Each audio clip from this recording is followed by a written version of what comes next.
Здравейте! Днес ще разнищим една от технологиите, които буквално променят света ни докато говорим. Става дума, разбира се, за машинното обучение. Ще видим какво точно представлява, как работи и защо всъщност вече е навсякъде около нас. Нека започнем с нещо съвсем познато – телефонът. Как всъщност той разпознава лицето на притежателя си за части от секундата, за да се отключи? Това не е магия, а е чисто машинно обучение в действие. И е перфектната отправна точка за днешният ни разговор. И така, за да разберем как една машина може да се научи да разпознава нещо толкова сложно като човешко лице, първо трябва да направим една важна крачка назад. Трябва да видим каква е разликата между това и, обикновения софтуер, който просто следва заповеди. Представете си, че имаме един съвсем прост алгоритъм. Той е като рецепта за готвене. Можем да му кажем: сортирай тези данни по държава, и той ще го направи. Супер! Ясно, точно, предвидимо. Но това е всичко. Той не може да се адаптира, не може да научи нищо ново. А сега да погледнем нещо като Face ID. Това е съвсем друга бира. Тази система не следва твърди правила. Вместо това тя се учи от хиляди, дори милиони примери, за да разпознае уникалните черти на едно лице. И не спира до там. Тя продължава да се адаптира с времето. Ето това, точно тази способност за адаптация е ядрото на машинното обучение. И ето тук на сцената излиза машинното обучение. Точно в този момент, когато твърдите прости правила просто не вършат работа. Машинното обучение е това, което дава на компютрите способността да се справят с сложни, мътни и непредвидими задачи, като се учат от примери, почти както хората. Добре, тук е важно да изясним едно нещо, защото понятията често се смесват. Много хора използват машинно обучение и изкуствен интелект като синоними. Но не е съвсем така. Изкуственият интелект, или ИИ, е голямата картина. Това е целият огромен научен чадър, който покрива идеята за създаване на машини, способни на интелигентно поведение. И къде се намира машинното обучение във всичко това? То е точно в пресечната точка. От една страна имаме голямата идея за изкуствен интелект, а от друга – конкретния технически дизайн на алгоритми. Машинното обучение взима силата на тези алгоритми, за да обработва данни и да създава системи, които реално се учат и адаптират. Може да се каже, че той е двигателят, който задвижва съвременният изкуствен интелект. И тази разлика е фундаментална. Нека си спомним за Deep Blue на IBM, машината, която победи световния шампион по шах Гари Каспаров. Това беше ИИ, базиран на твърди, железни правила.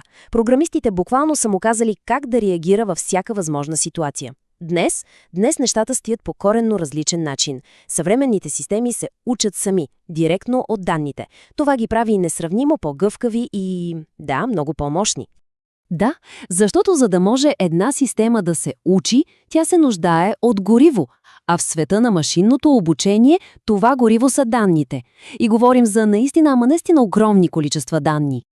Добре, данни. Но какви данни? Една от най-често срещаните и лесни за разбиране форми са така наречените таблични данни. Сещате ли се за обикновен Excel файл? Точно това е.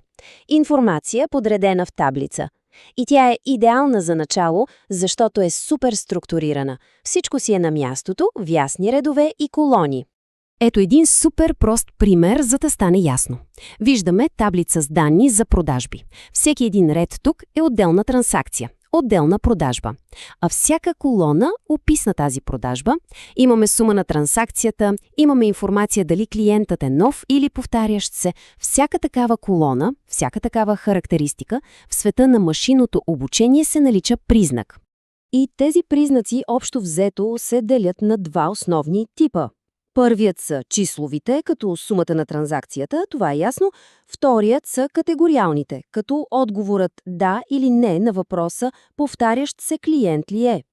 И да се разбере тази разлика е абсолютно ключово, защото компютрите, както можем да се досетим, обработват числа и текст по съвсем различен начин.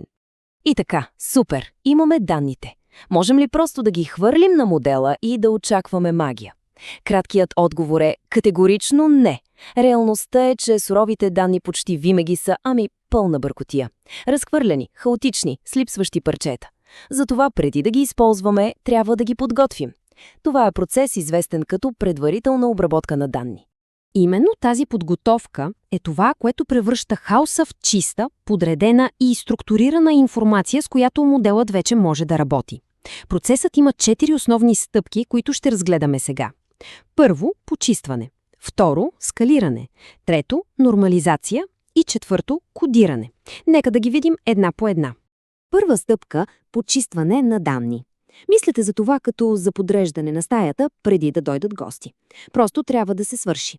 Това означава да намерим и да поправим очевидни грешки, да решим какво да правим с липсващата информация и, разбира се, да се отървем от всякакви дубликати. И защо е толкова важно това? Ами, елементарно е. Ако захраним модела с буклук, той ще произведе буклук. Garbage in, garbage out, както се казва. Ако моделът се учи от грешни, непълни или дублирани данни, той прогнозите му ще бъдат абсолютно безполезни. Само си представете, опитвате се да предвидите продажбите, но половината данни за транзакциите са дублирани. Резултатът ще е тотално изкривен, нали? Окей, следва скалиране. Тази стъпка се отнася само за числовите данни. Идеята тук е съвсем проста – да вземем всички числови признаци, които може да са в много различни мащаби и да ги приведем към един и същ стандартен мащаб. Най-често това е скала между 0 и 1. Защо го правим? Да си представим, че имаме данни за удовлетвореността на клиентите от 2 различни анкети. Едната е по скала от 1 до 5, а другата от 1 до 10. Ако не направим нищо, алгоритъмът може да си помисли, че втората анкета е по-важна, просто защото числата в нея са по-големи. Скалирането решава този проблем. То гарантира, че всички признаци се третират с еднаква тежест, независимо от първоначалния им мащаб. Стигаме до нормализацията. Тя е малко по-различна от скалирането. Тук целта е да се справим с така наречените аутлайери, т.е. екстремни аномални стойности в данните. Искаме да трансформираме данните така, че да следват по-предвидимо, стандартно, камбановидно разпределение. Защо е важно? Да се върнем на примера с ежедневните продажби. Повечето дни продажбите са, да кажем, в някакъв нормален диапазон. Но изведнъж в един ден има една огромна еднократна корпоративна поръчка, която е десетки пъти по-голяма от обикновеното. Тази единична аномалия може напълно да обърка модела и да изкриви разбирането му за нормалните продажби. Нормализацията помага да се смекчи влиянието на точно такива крайности. И последната ни стъпка – кодиране. Ако досега се занимавахме основно с числа, тук фокусът се измества към текста, към категориалните данни. Проблемът е прост. Машините разбират от математика, от числа. Те не разбират от думи. Кодирането е процесът, чрез който превеждаме данни като да или не, или пък имена на градове в числов формат, който алгоритъмът може да обработи. Как става това? Да кажем, че имаме колона с продуктови категории – електроника, облекло, стоки за дома. Чрез една много популярна техника, наречена one-hot кодиране, ние можем да превърнем тази една текстова колона в 3 нови числови колони, по една за всяка категория. И така, машината вече може да прочете и да разбере тази информация. И ако трябва да запомним само едно нещо от всичко това, то е следното. Качеството на един модел за машинно обучение се определя изцяло и фундаментално от качеството на данните, с които е обучен. Може да имаме най-сложния, най-модерния алгоритъм на света, но ако го захраним с лоши, неподготвени данни, резултатите ще бъдат също толкова лоши. Всичко, абсолютно всичко, започва и завършва с данните. И това ни остава с един последен, но може би най-важен въпрос за размисъл.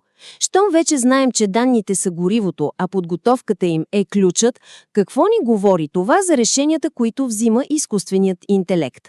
Ако тези решения зависят изцяло от данните, с които ние, хората, сме го захранили, то тогава чия всъщност е отговорността за тях?